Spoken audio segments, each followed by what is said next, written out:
It's a pleasure and honor, and thank you so much, Tim, for that incredible brief. And, what do I say after that? And this is what I want to tell you. And one of the things that I learned in the Army is that we're not as smart as the people in the Air Force.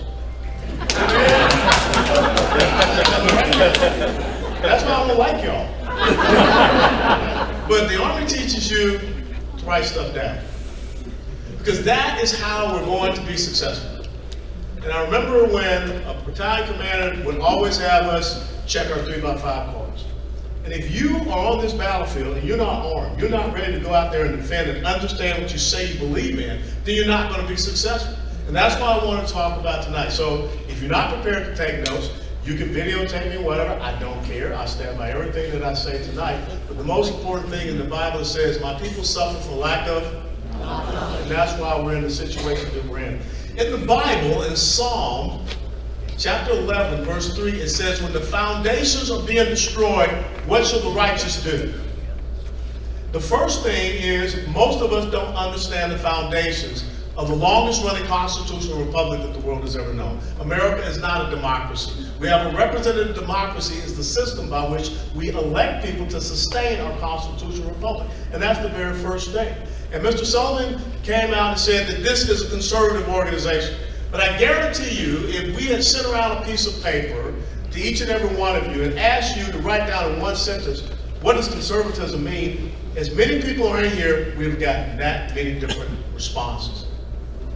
Because of the fact that we don't understand the history and the foundations of conservatism, we have allowed the other side to steal our language.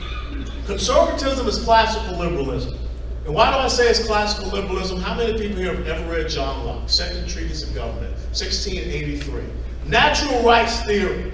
When John Locke came out and said that it is natural for all people that their life, their liberty, and their property is endowed to them naturally from the Creator God.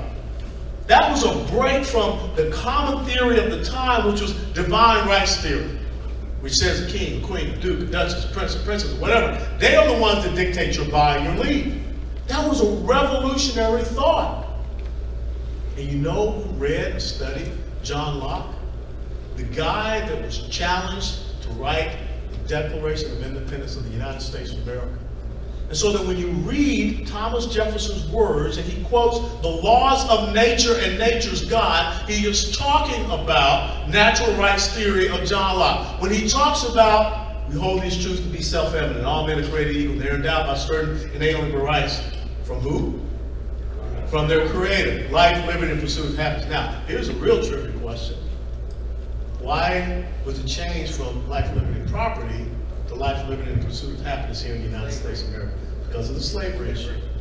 Because Benjamin Franklin was the supervisor of the Declaration of Independence writing. Benjamin Franklin, of course, was from Pennsylvania, a free state. Jefferson was from Virginia, a slave state. But what Benjamin Franklin wanted to make sure that we never believed that we had an inalienable right guaranteed to us from God that we could own another person. And that's why we had a pursuit of happiness. And that's why when you hear all these crazy people out there talking about the founding fathers were a bunch of racists and white supremacists, they don't understand that that very thing, that very change was based upon that issue of slavery. So what you must come to realize that you as a classical liberal, today's modern conservative, you believe in the individual, their rights, their freedoms, their liberty, and the fact that the individual is sovereign over the institution of government. That's what the Declaration of Independence established. And if you read the entire Declaration of Independence, if you read all of the grievances that Thomas Jefferson laid out against King George III, they're happening today. 87,000 new IRS agents. Jefferson wrote about one of the things that King George III was doing. He had created all of these new government offices that are coming in, and they're eating the people out of their substance, meaning their resources. That's exactly what's happening. If we don't study these foundations, and we don't understand these things, because our kids aren't getting it in school. And most of us aren't talking about it, like you said, in our homes, in our communities, in our churches. Woe be to these pastors that are up there tickling people's ears and they're not talking about what real liberty and freedom is all about. In the Bible it says in 2 Corinthians 3:17 that the Lord is the Spirit, and where the Spirit of the Lord is, there is liberty. Spiritual faith is so important to the foundation of this country. The Judeo-Christian faith heritage is the foundation of this country. But yet when we have people that go out and they say, well, you know, you can't say certain things, you can't do this, you can't do that because it separates from church and state. Where is that written? It's not written in the Declaration, it's not written in the Constitution, it's not written in the Federalist Papers. It was a letter that Thomas Jefferson wrote to the Danbury Baptist Convention of Connecticut. Why? Because the Baptists were concerned that the Presbyterians were getting the leg up in being in government. And Thomas Jefferson wrote to console the Baptists, let them know that there would never be head of state, head of church relationship, which we learned from King Henry VIII. But if you're not studying and understanding these things, then someone can come along and say, you pastor, or you Christians, you can't say these things. You're just supposed to sit around and do what we say. Because after all, it says in Romans chapter 13, Christians are supposed to be subject to government. So you're supposed to just sit back and do what we say. Although it says in Romans 12:2 that we're not supposed to conform to the world. We're supposed to transform the world through the mind of Jesus, which is within us. And if you think about Shadrach, Meshach, and Abednego, okay, they didn't bow down. They went into the world's first tanning salon. They went in like a bunch of white boys and came out like me. Or you think about Daniel. Daniel told Nebuchadnezzar, hey man, I like you, you're the king and everything. I can't bow down to you. He went into the lion's den. Became the first petting zoo. That's the power that we have when we understand our faith and we understand that relationship to it and we understand that we as individuals are sovereign. How interesting it was. We just celebrated the 21st remembrance of 9/11. On that first Sunday after 9/11, where did everyone want to go? But in March of 2020, what was the very first thing the government with the little g shut down? Churches. And it's so interesting that when I talk to people about the Constitution of the United States of America, the very first liberty that you have in the Bill of Rights and the Constitution is what? Huh? Freedom of religion and the free exercise thereof. It ain't the freedom of speech. It's not the freedom of expression. It's not the rights to peacefully assemble. Our founding fathers knew how important freedom of religion and the free exercise thereof was. So why is it that Christians, 25 million Christians on average, do not vote in the presidential election cycle? Don't believe me? Go to a website called My Faith Votes. In a non-presidential election cycle, especially on local level elections, you know what that number goes up to? 60 million. And that's why we have the moral decay that Tim was talking about. Because we're not getting out there and being active and fighting back against it. Next thing you know, our kids are going to drag queen shows. So first and foremost, you've got to study the Declaration of Independence, because that gets you to understand why classical liberalism establishes where we are today. And this is the thing I want you to understand. It ain't about R&D no more. It ain't about party. This is now in the United States of America about the relationship between the individual and the institution of government. This is about constitutional conservatism on one side and progressive socialism and Marxism on the other side. It's about two very different philosophies of governance. And R&D has little to do with it. As a matter of fact, these people that call themselves moderate or liberal Republicans, those are more progressive people. They still believe in the preponderance and the preeminence of government over the individual. That's the spectrum that I want you to start seeing things in. That's why understanding and looking through this in the prism of principles and values is where we need to be now. Because if not, you're going to continue to get sold a bad bill of goods. I was in Congress. I know exactly what happens. Back in 2010, we won 63 seats. The largest shift of seats since World War II. But what happened? None. Because they said, well, we really can't do anything. But when you look, the most powerful branch of the federal government is the House. They own the purse. The same thing here in the state of Texas. When you read the Constitution, which is a restraining document on the powers of the federal government, and you open up the Constitution, and oh, by the way, that's why you need to carry this thing around. Declaration of Independence, the Constitution. You know, they're passing bills that are like 2,100 pages, but everything about the foundation of the United States of America is right there. And they don't even read this. But when you read the Constitution, Article 1, Section 8, 17 things. 17 things that are the jurisdiction, the purview, and the responsibility of the federal government. And as Tim said, that's why the Founding Fathers, the very last amendment of the Bill of Rights they put in there was the 10th Amendment. It said all of the powers now specifically delegated to the federal government are reserved to the states and to the, but we don't understand that. We don't recognize that. How is it that we have allowed government to come in and decide who and what's essential? Your business had to shut down. Walmart to stay open.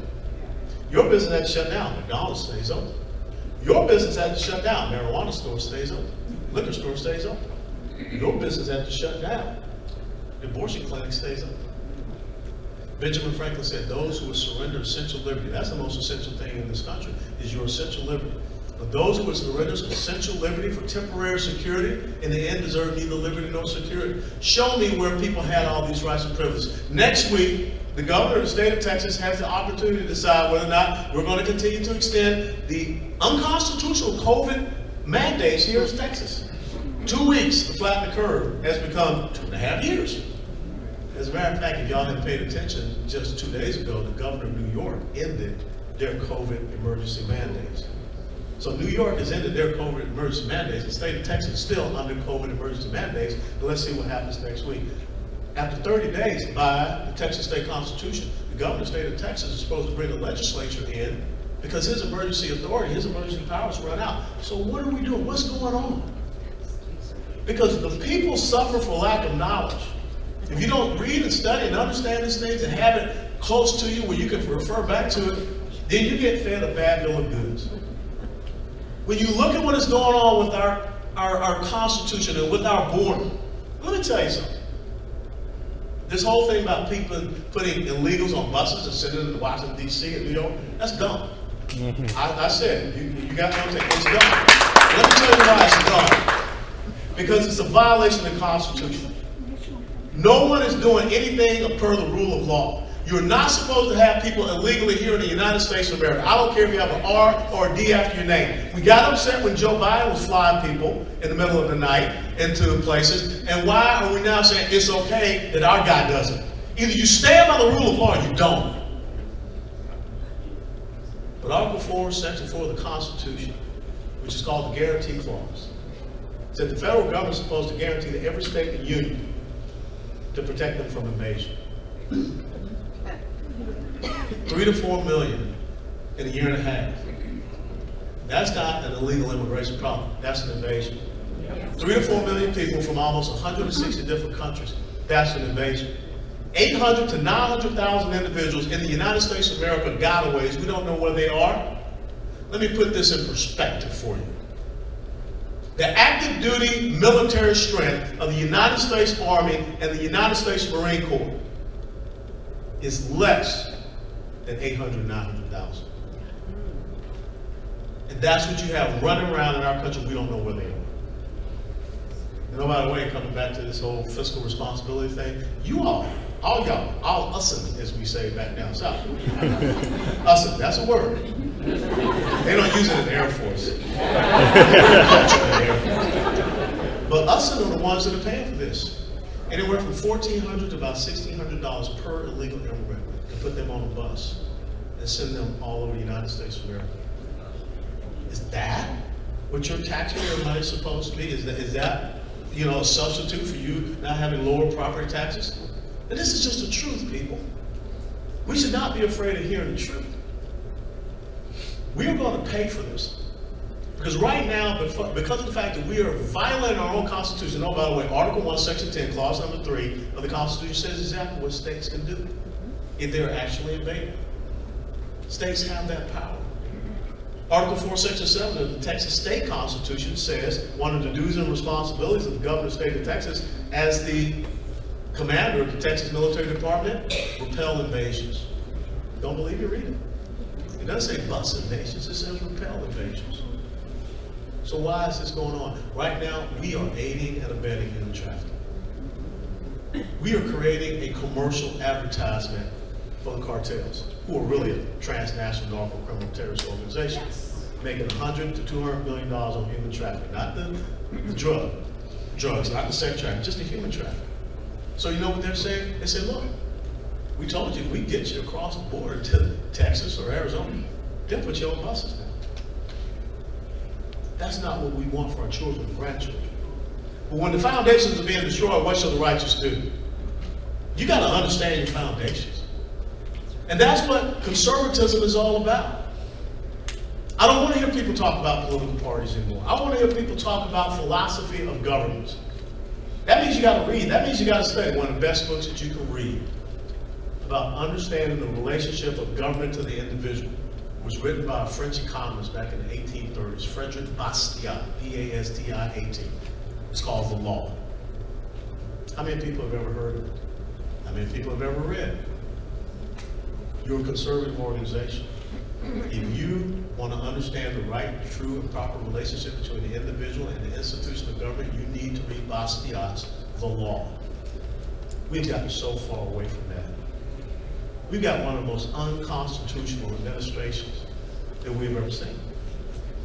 If you want to talk about, high crimes and misdemeanors, show me in the Constitution of the United States of America, in those 17 things, or even in Article 2, which deals with the executive branch, where it says that the executive, the president, can relieve people of their personal contractual debt obligations.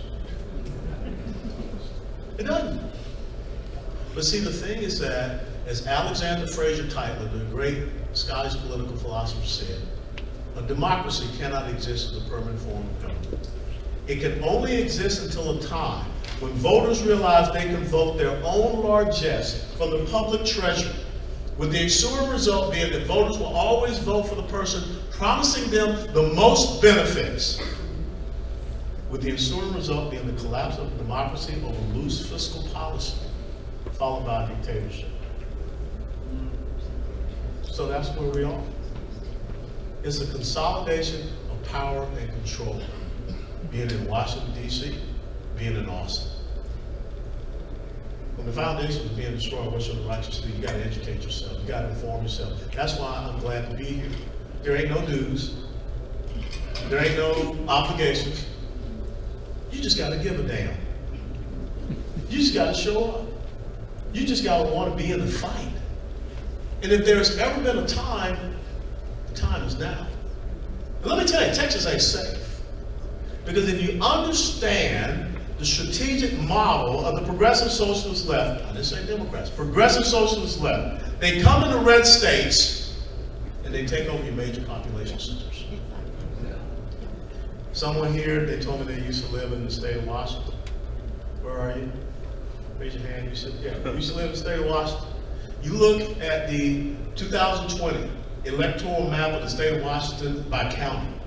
You're going to see red all over that state, except for one county, King County, South Dakota.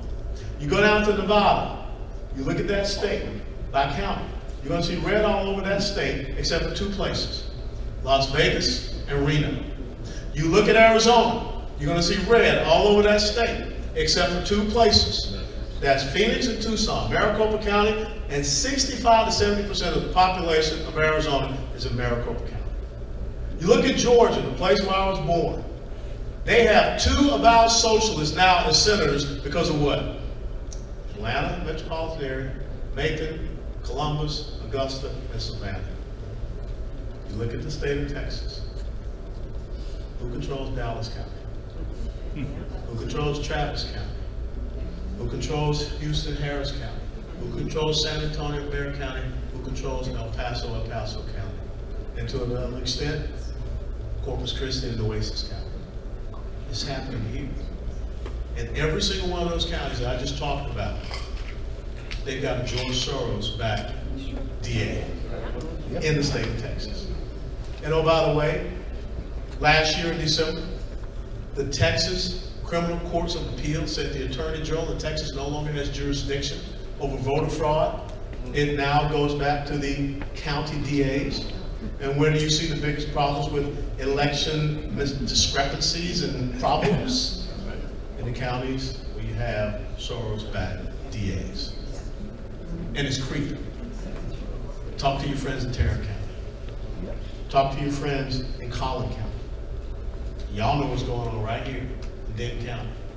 because of that doggone University of North Texas, which is one of the most radical leftist colleges, universities we have in the state of Texas. So we need you. But if you're going to be on this battlefield, before you go out there and want to get involved in this ideological battle that we're in, you got to have it between here. You got to have it written down. So that if you get asked to stand up here in front of this group, you can say exactly what I said without a single daggone note. That's what the righteous do when the foundations are being destroyed. Clock's ticking. We got this election cycle, we got 2024, we got 2026. We need to have at least 3, maybe 4 successful election cycles of constitutional conservatives being in positions of electoral power. And that means city council, that means school boards, that means county commissions, that means all the way up, single A, double A, triple A, major leagues, as they like to put it in baseball terminology. Too often, we have not paid attention to our local level elections. But now, all of a sudden, because of COVID, you had to stay home to see what your kids were going through. Now you're engaged and now you understand, which is why now, all of a sudden, you're a domestic terrorist if you show up at a school board meeting. Before they didn't care, because no one showed up at a school board meeting. Now you're showing up, you're a domestic terrorist. We've got to get back to the rule of law. We've got to get back to understanding that fundamental relationship between the individual and the institution of government. The United States of America was founded saying, here's the individual, here's the institution of government. Right now, it's being flipped. And R&D ain't got nothing to do with it. It's about how do people see themselves in those positions. And he's right. Texas is critical. Our oil and gas industry, our economy, the fact that we have, 1,300 miles of border that we share with a failed state. We don't control our border. Transnational narco-criminal terrorists do. We're fighting an insurgency, no different from what I saw in Iraq and Afghanistan. But we've ceded it over to them. And now we're aiding and abetting it. Texas is the #1 state for human and sex trafficking in the country. The top 2 cities for sex trafficking in the United States of America are Houston and Dallas. The population of Houston is almost double because of the mess that's coming across that border. Now's our time. That window, we got to get it back into the right position. So God bless you all. And if you got any questions, I'm happy to answer.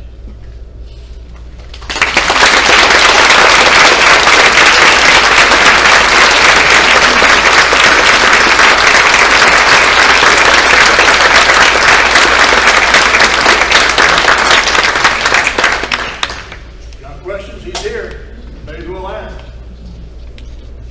Yes, ma'am. Hi, Carl, good to see you again. And Steve, may I ask a question? Am I to understand that what you're saying, that we shouldn't support the Republicans who are on the ballot? Speak up.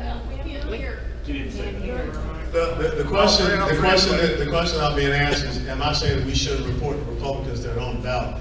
You know, I hate being in a position where I'm supposed to do something just because. You know, too often we are not in a position where we vote for someone, we vote against the other person. I want us to be in a position where we're voting for the right person. I can't change the ballot that is out there right now. But the bottom line is this: if people don't ante up and kick in, if we continue to see the cycles and the trends that Tim just showed you that are not debatable, we got to do something different. And I can't understand for the life of me why anyone would put progressive socialists in charge of committees in the state of Texas, especially a committee like education. Education freedom is the civil rights issue of this generation. And Arizona just passed one of the most powerful school choice pieces of legislation in this nation. Why wasn't that Texas? Amen. Amen.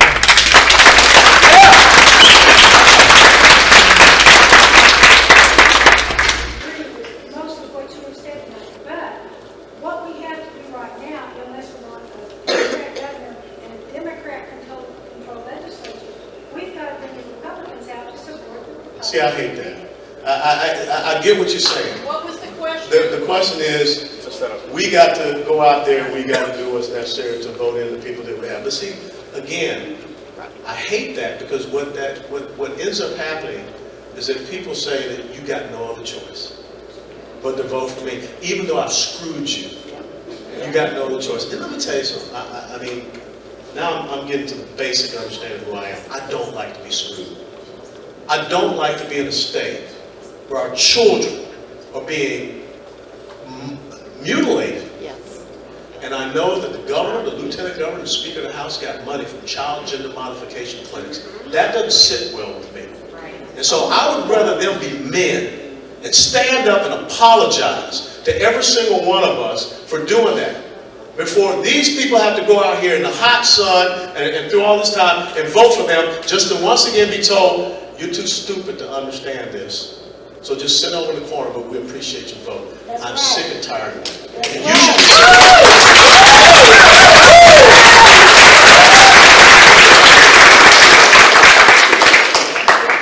I'm an original Tea Party patriot, and I'm also an uber mega.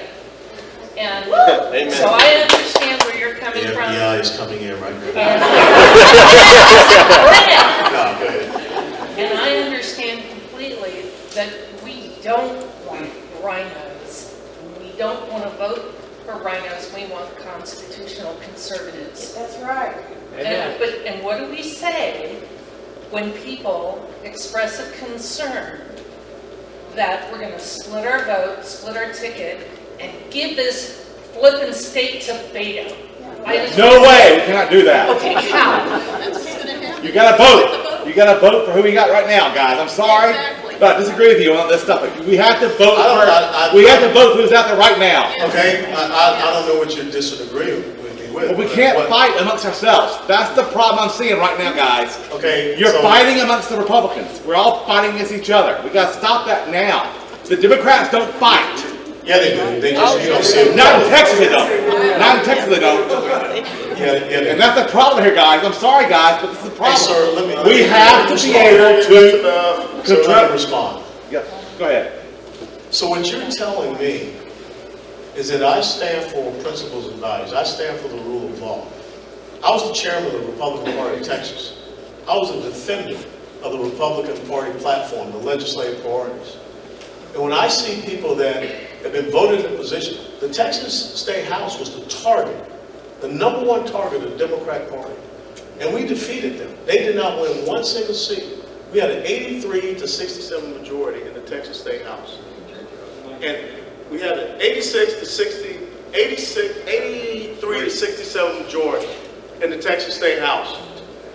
Why could we not get Republican Party of Texas legislative parties passed by a Republican House and Senate? That's all I'm saying. Why? And so when does the time come when you say that when does the time come when you say that you're tired? I was in the Army. I got Army voice. I'm challenging you. I'm begging you. When does the time come when you're tired of being disregarded and disrespected? But my question is, what do we do in November?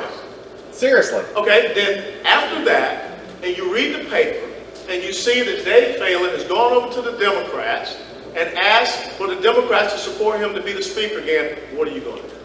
My question, though, I agree with you. No, I don't disagree with you, sir. No, I just told you, what are you going to do after that? I'm saying, all things aside, we get the governor's mansion, we have the lieutenant governor, we have the House, and then the same thing happens. That's what Einstein called the pure definition of insanity. When you continue to do the exact same thing, you think you're going to get different results. So when do you stop being a part of that Pavlovian experiment? That's the question you got to answer yourself, not me. But sir, my question though is, we are coming up in November. Let's be honest. We have an election coming up right in a month and a half. 38 days. 38 days. We're either going to go Beto, we're going to go Abbott. We have to make a decision. We're going to go Patrick or go the other guy. We have to make a decision. We can't sit here amongst them and complain and fight amongst ourselves. Right now, this situation. I don't think we're fighting. Let me just close on this. I don't think we're fighting. I think if we're having a healthy discussion about our fundamental principles and values, that's edifying for us. Now, the thing that we need to do is say, you got one last shot. Remember that song by The Who, We Won't Be Fooled Again? You got one last shot to tell them. This November, you get to go back. But you screw us again, it's over. That's right. I agree with that.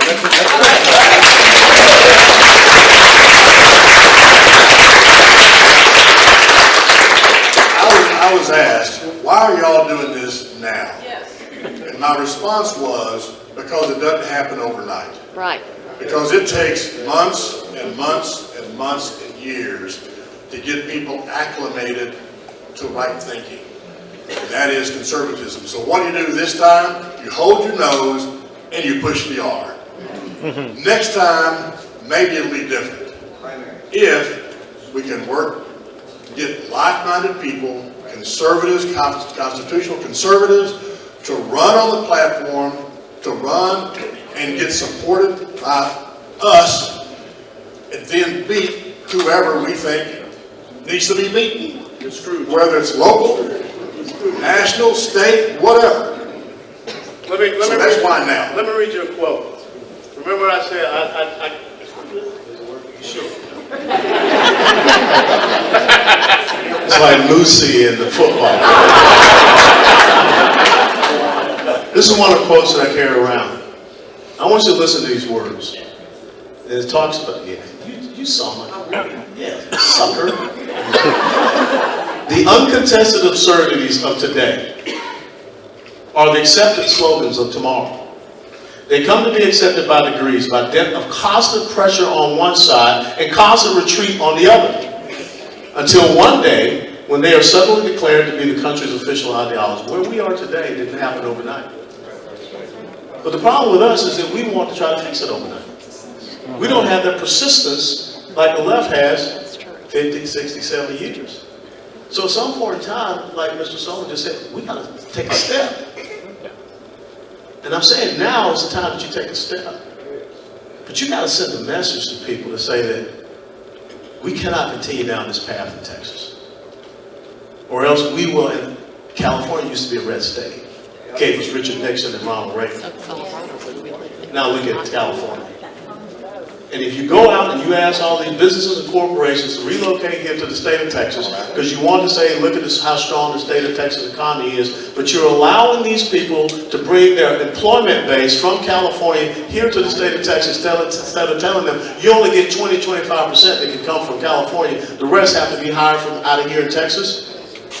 Then all of a sudden, look at what happens in your state. Now is the time that you start that step. We're having a great discussion. And we should not be afraid of having a discussion. Because if we're afraid of having a discussion, then they won. We